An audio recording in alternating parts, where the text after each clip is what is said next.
ദൈവം പ്രത്യേകം തെരഞ്ഞെടുത്ത് വഴി നടത്തുന്ന അവിടുത്തെ പ്രിയ സമൂഹമാണ് സഭ.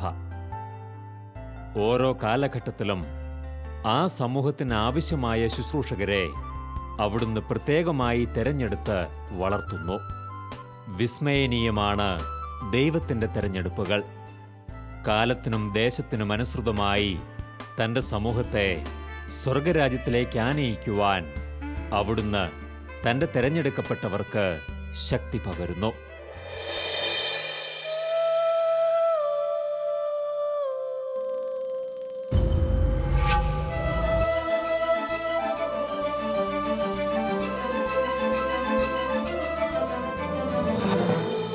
തൻ്റെ സ്വതസിദ്ധമായ ലാളിത്യം കൊണ്ട് ദൈവമക്കൾക്ക് എന്നും പ്രിയങ്കരനായ ഒരഭിഷിക്തൻ, ദൈവാത്മാവ് പകർന്നു നൽകിയ ജ്ഞാനം ഹൃദയത്തിൽ ഉൾക്കൊണ്ടുകൊണ്ട് അനേകർക്ക് മാർഗദീപമായി മാറിയ ദൈവത്തിൻ്റെ പ്രിയ ശുശ്രൂഷകൻ. വലിയൊരു കുടിയേറ്റ സമൂഹത്തിൻ്റെ മനസ്സ് തൊട്ടറിഞ്ഞ് ഉയർച്ചയുടെ പാതയിൽ അവർക്ക് ആത്മീയ ശക്തി പകർന്ന തലശ്ശേരി രൂപതയുടെ ഇന്നത്തെ ഇടയൻ അഭിവന്യ മാർ ജോർജ് ഞരളക്കാട്ട് പിതാവ് തൻ്റെ പ്രവർത്തന ശൈലികളും സ്നേഹശീലവും കൊണ്ട് കേരള സഭയിൽ ഏറെ ശ്രദ്ധേയനാണ്. തലശ്ശേരി രൂപതയിൽ തുടക്കം കുറിക്കപ്പെട്ട അദ്ദേഹത്തിൻ്റെ ശുശ്രൂഷാ ജീവിതം പിന്നീട് മാനന്തവാടി, ഭദ്രാവതി, മാണ്ഡ്യ തുടങ്ങിയ രൂപതകളിൽ അനുഗ്രഹം പകർന്ന് ഒടുവിൽ തലശ്ശേരിയിൽ തന്നെ തിരികെ എത്തിയപ്പോൾ ഈ ജീവിതയാത്ര വെളിപ്പെടുത്തുന്ന മഹനീയമായ ഏറെ ദൈവിക പദ്ധതികളുണ്ട്.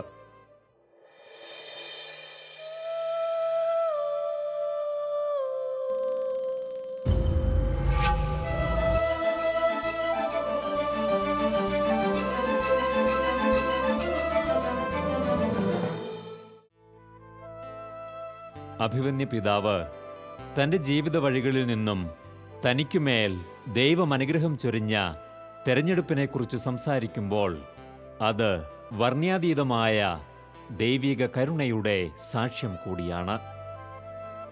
അയോഗ്യരായവരെ തൻ്റെ തെരഞ്ഞെടുപ്പിലൂടെ വിശുദ്ധീകരിക്കുന്ന നല്ല ദൈവത്തെക്കുറിച്ച് അദ്ദേഹം വാചാലനാവുന്നു. ദൈവവിളിയെപ്പറ്റി ജോൺ പോൾ മാർപ്പാപ്പ പഠിപ്പിച്ച് ഓർക്കുകയാണ്. ദൈവവിളി ദൈവത്തിൻ്റെ ദാനമാണ്. ഒപ്പം മാർപ്പാപ്പ കൂട്ടിച്ചേർത്തു അതൊരു വലിയ രഹസ്യവുമാണ്. ദാനമാണെന്ന കാര്യം നമുക്കെല്ലാവർക്കും അറിയാം. നമ്മുടെ കഴിവുകളോ നമ്മുടെ പ്രത്യേകമായ സിദ്ധികളോ നമ്മുടെ ആരോഗ്യമോ സൗന്ദര്യമോ കുടുംബ പശ്ചാത്തലമോ ഒന്നും നോക്കിയിട്ടല്ല ദൈവം വിളിക്കുന്നതെന്ന് നമുക്കെല്ലാവർക്കും അറിയാം. അപ്പസ്തോലന്മാരെ വിളിച്ചത് അങ്ങനെയായിരുന്നല്ലോ. കർത്താവിന് ഇഷ്ടപ്പെട്ടതുകൊണ്ട് അവരെ വിളിക്കുകയാണ് ചെയ്തത്. എൻ്റെ ദൈവവിളിയെപ്പറ്റി ചിന്തിക്കുമ്പോഴും എനിക്ക് അതാണ് കൂടുതൽ ബോധ്യമാകുന്നത്. കർത്താവിന് എന്നെ ഇഷ്ടപ്പെട്ടു, അതുകൊണ്ട് അവിടുന്ന് എന്നെ വിളിച്ചു. എന്നിലേക്ക് തിരിഞ്ഞു നോക്കുമ്പോൾ പോരായ്മകൾ മാത്രമേ എനിക്ക് അധികവും കാണാൻ സാധിക്കുന്നുള്ളൂ. ഈ പോരായ്മകളുടെ നടുവിലും കർത്താവ് വിളിച്ചല്ലോ എന്നോർത്തിട്ട് വലിയ കൃതജ്ഞത കൊണ്ട് എൻ്റെ ഹൃദയം നിറയുകയാണ്.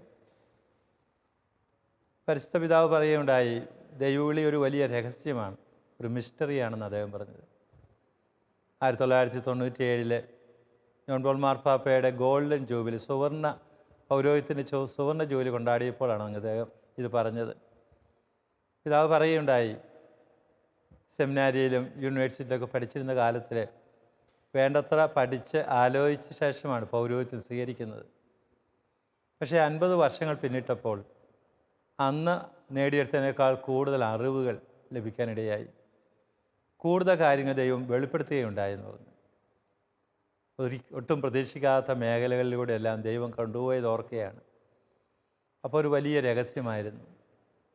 ആ രഹസ്യം പൂർത്തിയായി എന്നും വിചാരിക്കുന്നില്ല. കാരണം ഇനി വരാനിരിക്കുന്ന കാലങ്ങൾ മുന്നോട്ട് പോകും തോറും അത് കൂടുതൽ ദൈവം വെളിപ്പെടുത്തുമെന്ന് പിതാവ് പറഞ്ഞ് ഞാൻ ഓർക്കുകയാണ്.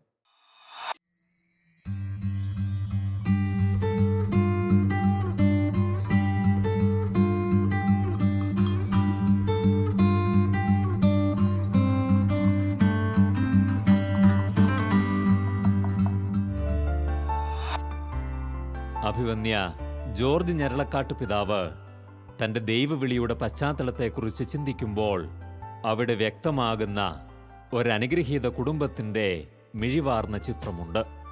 തന്നെ ഒരഭിഷിക്തനായി രൂപപ്പെടുത്തിയ കുടുംബാന്തരീക്ഷത്തെക്കുറിച്ച് അദ്ദേഹം സ്മരിക്കുന്നു. പ്രാർത്ഥനയ്ക്കും വിശ്വാസത്തിൽ അധിഷ്ഠിതമായ ജീവിത മാതൃകയ്ക്കും ഒരു കുടുംബത്തിൽ ലഭിക്കുന്ന സ്ഥാനം, കുഞ്ഞുങ്ങളിൽ ചെലുത്തുന്ന സ്വാധീനം ഈ കുടുംബം നമുക്ക് മുന്നിൽ വ്യക്തമാക്കുന്നു. ദൈവത്തെപ്പറ്റി ചിന്തിക്കുമ്പോൾ കുഞ്ഞുനാളിലെ കാര്യങ്ങളാണ് ഓർത്തു പോകുന്നത്. നല്ല കുടുംബത്തിൽ നല്ല മാതാപിതാക്കൾക്ക് ജനിക്കാൻ കഴിഞ്ഞു എന്നുള്ളത് തന്നെ ദൈവത്തിൻ്റെ വലിയ കൃപയായിട്ടാണ് കണക്കാക്കാൻ പറ്റത്തുള്ളൂ. എൻ്റെ മാതാപിതാക്കൾ ഞെർലക്കാട്ട് വർക്കിയും മേരിയുമാണ്. അവരുടെ മൂത്ത മകനായിട്ടാണ് ഞാൻ ജനിച്ചത്. അവരുടെ ദാമ്പത്യത്തിൽ 7 മക്കളുണ്ടായി. പക്ഷെ 4 മക്കളും കുഞ്ഞുനാളിലെ മരിച്ചുപോയി. ഞാൻ മൂത്തത്, എൻ്റെ നേരെ ഇളയത് എൻ്റെ പെങ്ങൾ, അതിന് താഴെയുള്ള ഒരു 4 മക്കളാണ് മരിച്ചത്. പിന്നെ ഒരു അനുജൻ കൂടി ഞങ്ങളുണ്ട്. അപ്പോൾ മാതാപിതാക്കൾക്ക് ദൈവം കൊടുത്ത വലിയ ദാനം. പണ്ട് ദൈവവിളി ക്ലാസ്സിൽ പങ്കെടുത്തപ്പോൾ പറഞ്ഞത് ഓർക്കുകയാണ്. മനുഷ്യത്വത്തിലേക്കുള്ള വിളിയാണല്ലോ ദൈവം തരുന്ന രണ്ടാമത്തെ വിളി. സൃഷ്ടികർമ്മം കഴിഞ്ഞാൽ പിന്നെ മനുഷ്യനായി ജനിക്കാൻ കഴിഞ്ഞതിൽ, അതും യാതൊരു അംഗവൈകല്യവും കൂടാതെ നമ്മൾ ആഗ്രഹിക്കുന്ന ഒരു പൂർണ്ണതയോടുകൂടി ദൈവം ആഗ്രഹിക്കുന്ന വിധത്തിൽ ദൈവം എന്നെ സൃഷ്ടിച്ചു. എൻ്റെ മാതാപിതാക്കളിലൂടെ ഞാൻ ദൈവത്തിന് പ്രത്യേകിച്ച് നന്ദി പറയുകയാണ്. നല്ല മാതാപിതാക്കൾ ജനിക്കാൻ കഴിഞ്ഞതിനെ ഓർത്തുകൊണ്ട്. മാതാപിതാക്കളുടെ കൂടെയുള്ള കുഞ്ഞുനാളിലൊക്കെ വലിയ സന്തോഷത്തിൻ്റെ അവസരമായിരുന്നു. അതൊക്കെ ഓർമ്മ വയ്ക്കാത്ത നാളുകളൊക്കെ കടന്നുപോയി. ഒരു 3 വയസ്സൊക്കെ ആയപ്പോൾ തുടങ്ങിയുള്ള ഓർമ്മകൾ എൻ്റെ മനസ്സിൽ കുറേയൊക്കെ ഉണ്ട്. അപ്പോൾ വീട്ടിലെ അപ്പച്ചനും ചാച്ചനും അമ്മച്ചിയും ഞങ്ങളങ്ങനെ വിളിച്ചിരുന്നു, ചാച്ചനും അമ്മച്ചിയും. പിന്നെ എൻ്റെ അമ്മച്ചിയുടെ അപ്പച്ചനും ഈ ചാച്ചനും ഞങ്ങൾ വിച്ചാച്ചനും ഇളയമ്മയും, എൻ്റെ വീട്ടിലെ എൻ്റെ ചാച്ചൻ്റെ അമ്മച്ചി വല്യമ്മച്ചിയും ഒക്കെ വളരെ സ്നേഹപൂർവ്വം ഇടപെട്ടതൊക്കെ ഓർക്കുകയാണ്. അവരുടെയൊക്കെ സ്നേഹപൂർവമായ പെരുമാറ്റവും ശ്രദ്ധയും കരുതലുമൊക്കെ വ്യക്തിത്വത്തെ വളർത്തുന്നതിൽ ഏറെ സഹായകമായിരുന്നു. എപ്പോഴും സന്തോഷകരമായിരുന്നു കുടുംബത്തിലെ ജീവിതം. പക്ഷേ പ്രാർത്ഥനാ ജീവിതങ്ങൾ ഇതിലൊക്കെ വളരെ കൃത്യതയും നിഷ്ഠയും ഉണ്ടായിരുന്നതും കൂടി ഓർക്കുകയാണ്. അപ്പച്ചനും അമ്മച്ചയൊക്കെ ദിവസവും പള്ളിയിൽ പോകുന്നവരായിരുന്നില്ല, കാരണം അവരുടേതായ ജോലികൾ വ്യാപൃതരായിരുന്നല്ലോ. എങ്കിലും കുടുംബത്തിൽ വൈകുന്നേരങ്ങളിൽ കുടുംബ പ്രാർത്ഥന വളരെ നിർബന്ധമായിരുന്നു. അതൊരു 7:30 മണിയോടുകൂടി തുടങ്ങും, 8-8:30 കാലമാകുമ്പോഴത്തേക്കും അവസാനിക്കുന്ന രീതിയിൽ അത് നിർബന്ധമായിട്ടുണ്ടായിരുന്നു.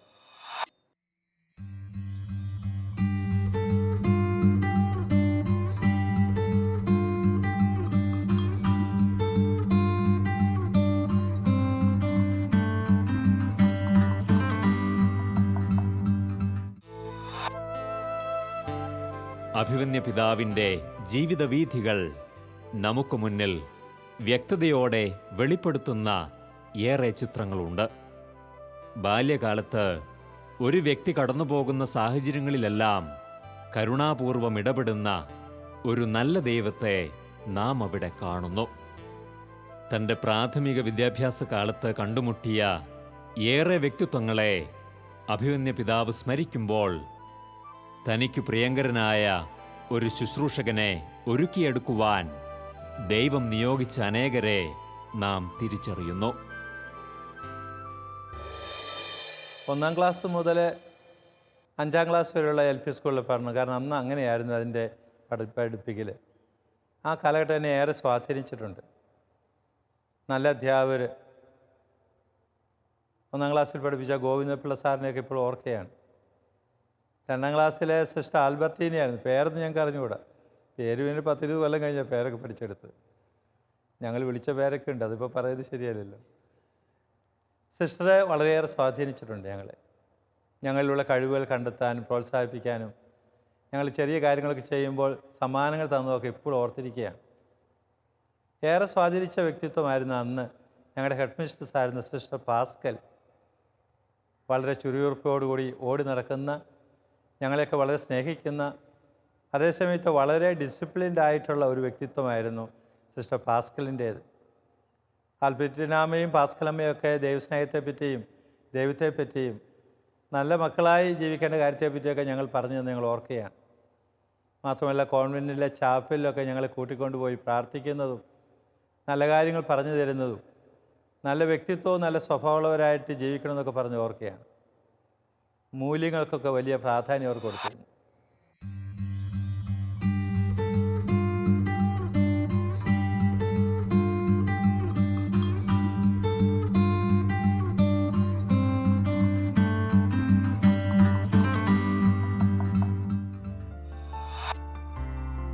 ജീവിതത്തിൽ തിരിച്ചറിവുണ്ടാകുന്ന ചെറിയ പ്രായം മുതൽ തന്നെ ദൈവവിളിയോടും സമർപ്പിതരോടും തികഞ്ഞ ബഹുമാനത്തിലും സ്നേഹത്തിലും വളർന്നു വരുവാനായി ലഭിച്ച സാഹചര്യങ്ങൾ അഭിമന്യ പിതാവിന് ദൈവം നൽകിയ മഹത്തായ ദാനങ്ങളായിരുന്നു. 4-ാം ക്ലാസ് വിദ്യാർത്ഥിയായിരിക്കുമ്പോൾ മുതൽ തൻ്റെ ഉള്ളിൽ ദൈവവിളിയോടുള്ള താൽപ്പര്യം രൂപപ്പെട്ടിരുന്നുവെന്ന് അഭിമന്യ പിതാവ് ഓർമ്മിക്കുന്നു. തുടർന്നുള്ള എല്ലാ സാഹചര്യങ്ങളും ആ താൽപ്പര്യത്തെ അദ്ദേഹത്തിൽ വളർത്തുകയായിരുന്നു. 4-ാം ക്ലാസ്സിൽ പഠിക്കുമ്പോഴാണ് എനിക്കും ഒരു വൈദികനാകണമെന്ന ചിന്ത ശക്തമായിട്ട് എന്നിൽ ഉണ്ടാകാൻ തുടങ്ങിയത്. കാരണം ഈ വടക്കേ ഇന്ത്യയിൽ നിന്ന് വരുന്ന മിഷനറിമാർ മിഷനെ പറ്റിയൊക്കെ പറയുമ്പോൾ ഒരു മിഷനറി വൈദികനാണെന്നാണ് ഉണ്ടായ ആഗ്രഹം. മിഷൻ എന്താണെന്നോ വൈദികൻ എന്താണെന്നോ ഒന്നും അറിഞ്ഞിട്ടല്ല, അങ്ങനെ ഒരു ചിന്ത, താല്പര്യം, മിഷന് പറ്റിയാൽ പോകണമെന്ന ചിന്തയുണ്ടായിരുന്നു.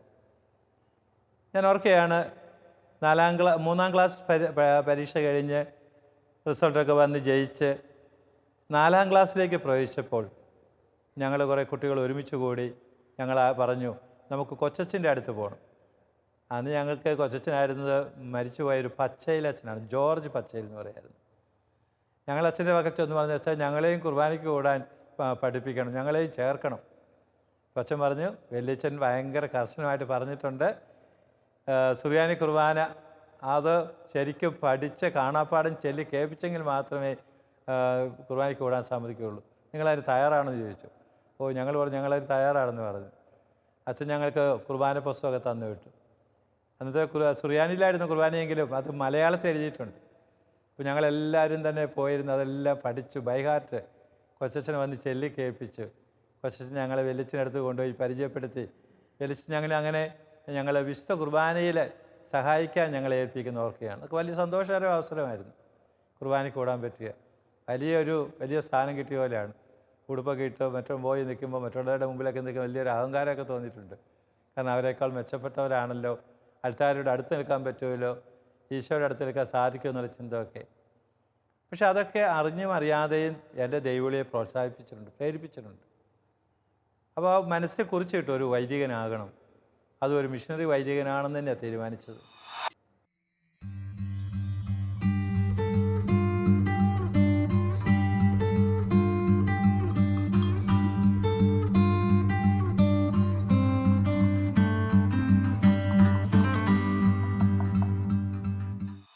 ആ കാലഘട്ടത്തിൽ ധാരാളം സുഹൃത്തുക്കളുണ്ടായിരുന്നു, നല്ല കൂട്ടുകാർ ഉണ്ടായിരുന്നു.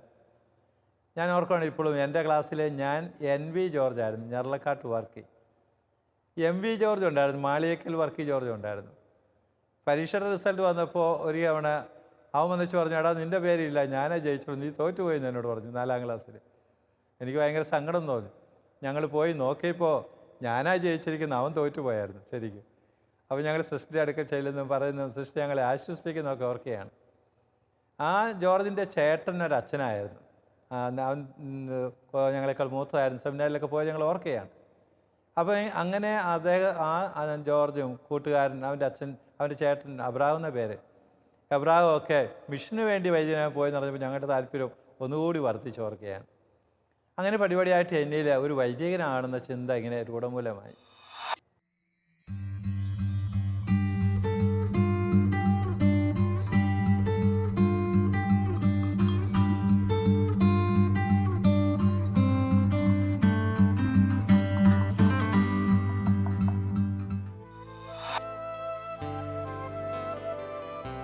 ദൈവനിശ്ചിതമായ ജീവിത വീഥികളിലേക്ക് ഒരാത്മാവിനെ നയിക്കുന്നതിൽ ചുറ്റുപാടുകൾക്കും ജീവിത സാഹചര്യങ്ങൾക്കും വലിയ പങ്കുണ്ട്.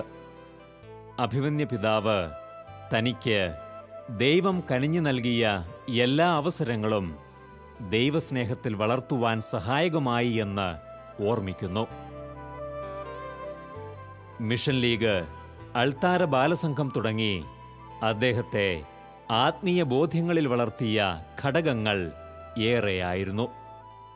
ദേവാലയത്തോട് ചേർന്നു വളരുവാൻ നമ്മുടെ കുഞ്ഞുങ്ങളെ അനുവദിക്കുമ്പോൾ തങ്ങൾക്കുമേലുള്ള ദൈവേഷ്ടം തിരിച്ചറിഞ്ഞു വളരുവാൻ അവർക്ക് കഴിയുമെന്ന വലിയ ഓർമ്മപ്പെടുത്തലും ഈ ജീവിതം നമുക്ക് നൽകുന്നു. ഈ കാലഘട്ടങ്ങളിലൊക്കെ ഞങ്ങൾ വേദപാഠ ക്ലാസ്സൊക്കെ വളരെ കൃത്യമായിട്ട് പോകുമായിരുന്നു. നന്നായി പഠിക്കുമായിരുന്നു. നല്ല കൂട്ടുകാരുണ്ടായിരുന്നു. അൾത്താര ബാലസഖ്യമൊക്കെ വളരെ സജീവമായിരുന്നു. പ്രത്യേകിച്ച് ഞങ്ങൾ മിഷൻ ലീഗിൽ അംഗങ്ങളായിട്ട് പ്രവർത്തിക്കാൻ തുടങ്ങി ആ കാലഘട്ടത്തിലൊക്കെ. അപ്പോൾ മിഷൻ ലീഗിൽ അംഗങ്ങൾ എന്ന നിലയിൽ മിഷൻ ലീഗിൻ്റെ ലക്ഷ്യം തന്നെ ദൈവവിളി പ്രോത്സാഹനവും പ്രേക്ഷിത പ്രവർത്തനമാണ്, വ്യക്തിത്വ വികസനമൊക്കെ ആണല്ലോ. അപ്പോൾ ഞങ്ങൾക്ക് അതിലൂടെ ഒത്തിരി സ്വാധീനം ഞങ്ങൾക്ക് ലഭിക്കാൻ ഇടയായിട്ടുണ്ട്. ആ കാലഘട്ടങ്ങളിലൊക്കെയും പ്രത്യേകിച്ച് മിഷൻ ലീഗിൻ്റെ ഭാരവാഹികളും മിഷൻ രംഗത്ത് വന്ന വൈദികരും സിസ്റ്റേഴ്സും ഒക്കെ അവരുടെ അനുഭവങ്ങൾ പറഞ്ഞപ്പോൾ അതൊക്കെ ദൈവവിളിക്ക് ഒരു പ്രോത്സാഹനമായി തീരുകയായിരുന്നു. ഇങ്ങനെയൊക്കെ ആണെങ്കിലും എൻ്റെ ദൈവവിളിയെപ്പറ്റി ഞാൻ എൻ്റെ അപ്പച്ചനോടോ അമ്മച്ചിയോടോ ആ സമയത്തൊന്നും പറഞ്ഞിട്ടില്ല, എനിക്കിങ്ങനെ ആഗ്രഹമുണ്ടെന്നുള്ള കാര്യം. പക്ഷെ ഞങ്ങൾക്ക് ഉറപ്പുണ്ടായിരുന്നു, അപ്പച്ചനോടും അമ്മച്ചോടും പറഞ്ഞാലും കുഴപ്പമൊന്നും ഉണ്ടാവുകയില്ല. കാരണം അവരൊക്കെ എപ്പോഴും വൈദികരെ പറ്റി നല്ല കാര്യങ്ങൾ പറഞ്ഞിരുന്നു. നന്നായി പ്രാർത്ഥിക്കുകയും ഞങ്ങൾ നന്നായി പഠിക്കണമെന്നും നന്നായി ജീവിക്കണമെന്നും ഞങ്ങൾക്ക് ഉപദേശങ്ങൾ തരികയും ഞങ്ങൾ തെറ്റു വരാൻ പാടില്ല എന്നൊക്കെ വളരെ നിർബന്ധമായിട്ട് ഞങ്ങൾ പഠിപ്പിക്കുകയും ചെയ്യുന്നവരായിരുന്നു മാതാപിതാക്കൾ. അതുകൊണ്ട് തന്നെ നന്മ കണ്ടാൽ അവർ ഞങ്ങൾ പ്രോത്സാഹിപ്പിക്കുമായിരുന്നു. തിന്മയോ പാളിച്ചകളോ വന്നാൽ നല്ല ശകാരം മാത്രമല്ല അന്നത്തെ കാലത്ത് നല്ല ശിക്ഷണവും കിട്ടുമായിരുന്നു. കാരണം അത് പ്രത്യേകിച്ച് ഓർക്കുകയാണ്. വളരെ ഈ അവസരത്തിൽ എടുത്തു പറയുകയാണ്, ഒരു മാതാപിതാക്കളുടെ ജീവിതം കുഞ്ഞുങ്ങളെ എത്രമാത്രം സ്വാധീനിക്കുന്നു എന്നുള്ളത് പ്രത്യേകിച്ച് ഓർക്കുകയാണ്. അവർ നമുക്കങ്ങനെ പ്രത്യേകിച്ചും ഒന്നും നമ്മളെ അങ്ങ് പഠിപ്പിച്ചില്ലേലും അവരുടെ ജീവിതവും ജീവിതശൈലിയും പെരുമാറ്റവും മാതാപിതാക്കൾ തമ്മിലുള്ള സ്നേഹവും വീട്ടിൽ വരുന്നവരോടൊക്കെ അവർ ഇടപെടുന്ന രീതിയും ആതിഥ്യ മര്യാദയോട് പെരുമാറുന്നതും വികാരിച്ചുമാരൊക്കെ വീട്ടിൽ വന്നാൽ പെരുമാറുന്ന രീതികളൊക്കെ ഞങ്ങൾ നോക്കിക്കണ്ട് പഠിച്ചിട്ടുണ്ട്. ഞാൻ എൻ്റെ അപ്പച്ചനെയും എൻ്റെ അമ്മച്ചിയും ഓർക്കുകയാണ്. ഒരിക്കൽ പോലും വൈദികരെ പറ്റി ഒരു കുറ്റം പറഞ്ഞ് ഞാൻ കേൾക്കാറില്ല. ഞാൻ അപ്പച്ചനിലെ ഒരു ദുശീലം അങ്ങ് കാണില്ല. അന്നത്തെ കാലത്ത് അപ്പച്ചൻ വീഡിയോ വരിക്കുന്നത് ഞാൻ കണ്ടിട്ടുണ്ട്, ഒരു കർഷകൻ എന്ന നിലയിലൊക്കെ ചെയ്യും. പക്ഷേ അതിനപ്പുറത്ത് ഒരിക്കൽ പോലും ഒരു മദ്യപാനം കഴിക്കുന്നതോ കഴിച്ചു വരുന്നതായിട്ടൊന്നും ഞാൻ കണ്ടിട്ടില്ല. എൻ്റെ അപ്പച്ചനും അമ്മച്ചിയൊക്കെ വളരെ സ്നേഹത്തോട് ജീവിച്ചവരായിരുന്നു. അപ്പോൾ അന്ന് കുടുംബത്തിൻ്റെ ക്ലേശങ്ങളെപ്പറ്റി നമുക്ക് ഒത്തിരി അറിവൊന്നുമില്ല, കാരണം കുഞ്ഞുനാളായിരുന്നു. എന്നാലും അവർ ഞങ്ങൾക്ക് വേണ്ടി ബുദ്ധിമുട്ടൊക്കെ ഓർക്കുകയാണ്.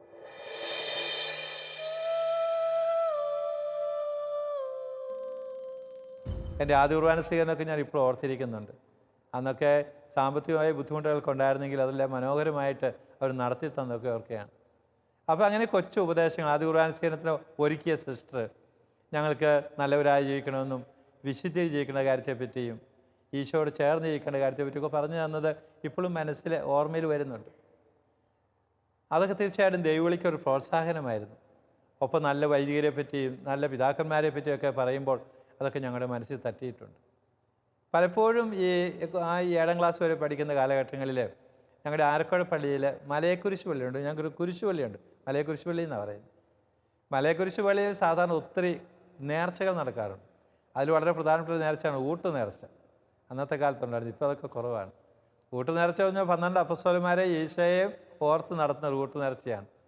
അതിൽ പള്ളിയിലെ വികാരിച്ചിട്ടുണ്ടാകും 12 മക്കളെ വിളിക്കും. ഞങ്ങൾ മലയക്കുരിശ് പള്ളിയിൽ പോയി പ്രാർത്ഥിച്ച് നല്ല ശാപ്പാട് കിട്ടും. നല്ല ശാപ്പാട് അത് നേർച്ച നടത്തുന്നവർ ഭക്ഷണമൊക്കെ തരും. അങ്ങനെ അതിൻ്റെ രീതികളൊക്കെ. അപ്പോൾ അങ്ങനെ പോകുമ്പോഴൊക്കെ വികാരിച്ചമാർ ഞങ്ങളോട് പറയും അപ്പസ്തോലന്മാരെ പറ്റിയും ഊട്ട് നേർച്ചയുടെ അർത്ഥവും അപ്പസ്തോലന്മാരൊക്കെ ഈശോയ്ക്ക് വേണ്ടി ജീവിച്ച കാര്യങ്ങളൊക്കെ പറയുമ്പോൾ അതൊക്കെ അന്നത്തെ കാലത്ത് ആവേശമായിരുന്നു. പിന്നെ ആ പ്രായത്തിൽ ഇങ്ങനെ ഒരുമിച്ച് കൂടുക, ഭക്ഷണം കഴിക്കുക, കൂട്ടുകാരുടെ കൂടെ നടക്കുന്നതൊക്കെ സന്തോഷകരമായ കാര്യമായിരുന്നല്ലോ ഓർക്കുകയാണ്. അപ്പം അങ്ങനെ ഒരു LP സ്കൂൾ മുതൽ UP സ്കൂൾ വരെയുള്ള കാലഘട്ടം ഇങ്ങനെ ബഹുവിധ അനുഭവങ്ങളിലൂടെയാണ് കടന്നുപോയത്. നല്ല അനുഭവങ്ങളായിരുന്നു, മറ്റുള്ളവരെ സ്നേഹിച്ചും സഹായിച്ചുമൊക്കെ.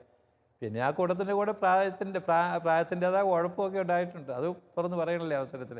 കൂട്ടുകാരോട് കളിക്കുക, വഴക്കുണ്ടാക്കുക, അതൊക്കെ അറിഞ്ഞ് വീട്ടിൽ വരുമ്പോൾ അതിന് ശകാരവും ശിക്ഷണവും കിട്ടിയിരുന്നു. അപ്പോൾ അതൊക്കെ സ്വഭാവ രൂപവൽക്കരണത്തെ സഹായിച്ചിട്ടുണ്ട്.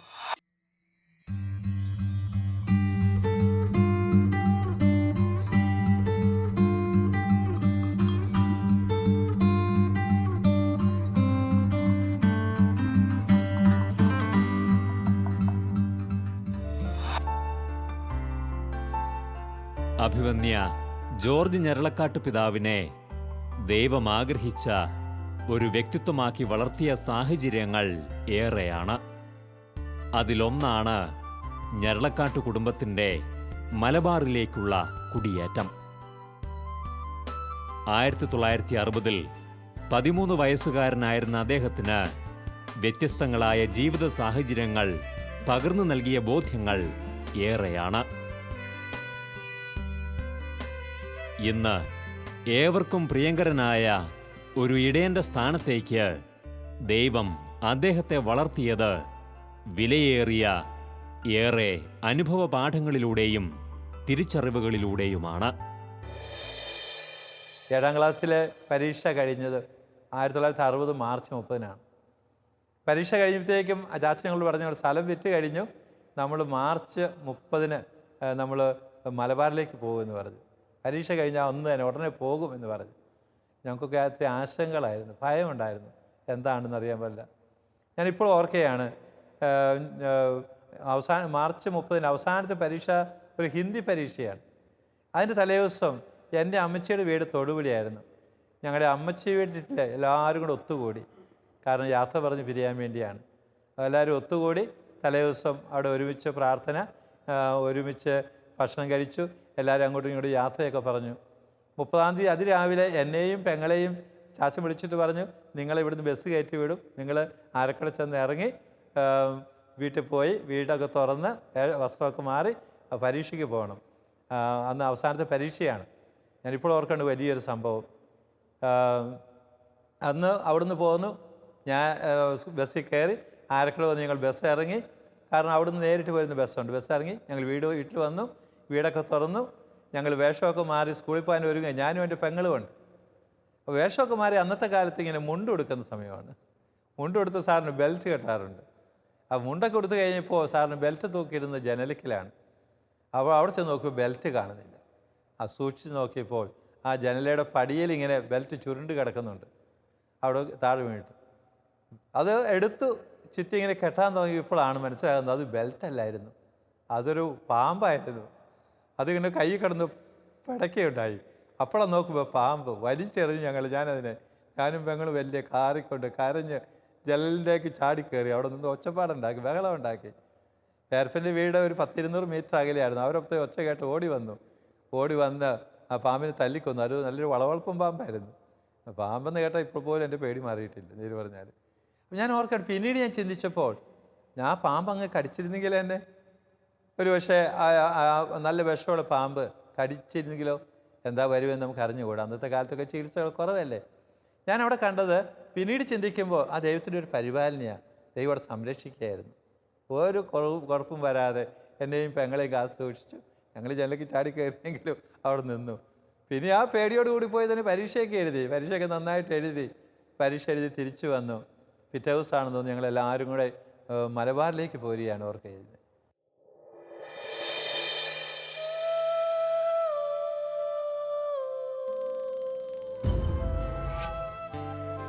ദൈവസ്വരം ശ്രവിച്ച് അവിടുത്തെ ഹിതമന്വേഷിച്ച് നടന്നു നീങ്ങിയ ഒരു ശുശ്രൂഷകൻ.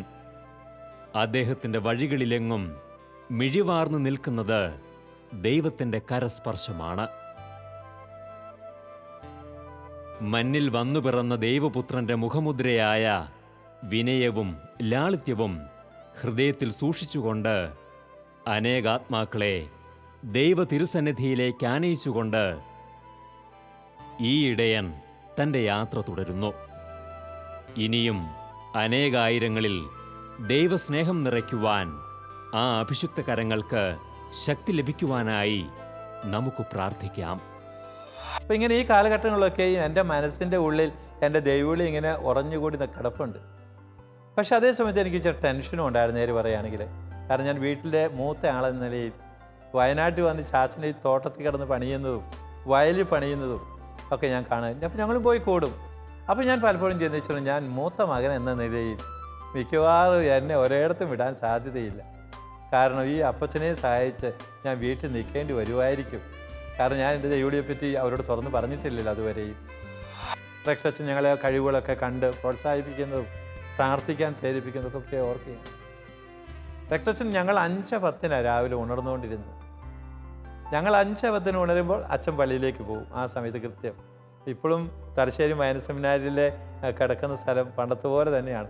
ഒരു വലിയ വരാന്തയിലാണ് ഞങ്ങളുടെ ബെഡുകളൊക്കെ ഉണ്ടായിരുന്നത്. അപ്പോൾ അച്ഛനിങ്ങനെ കടന്നു പോകുമ്പോൾ ആരെങ്കിലും കിടന്ന് ഉറങ്ങുന്നുണ്ടെങ്കിൽ പുതപ്പൊക്കെ വലിച്ചിട്ടേ പോകും എണീറ്റ് പോകാനായിട്ട്. ഞങ്ങൾക്കൊരു മത്സരമായിരുന്നു. പള്ളിയിൽ ആദ്യം ആരാ ചെല്ലുന്നതെന്ന് ഞങ്ങൾ ഓടി പള്ളിയിൽ പോകുമായിരുന്നൊക്കെ ഇപ്പോൾ ഓർക്കുകയാണ് ചെയ്യുന്നത്. കാരണം അച്ഛൻ്റെ ജീവിതം ഞങ്ങൾക്ക് അത്രയും പ്രേരകമായിരുന്നു, പ്രചോദനമായിരുന്നു.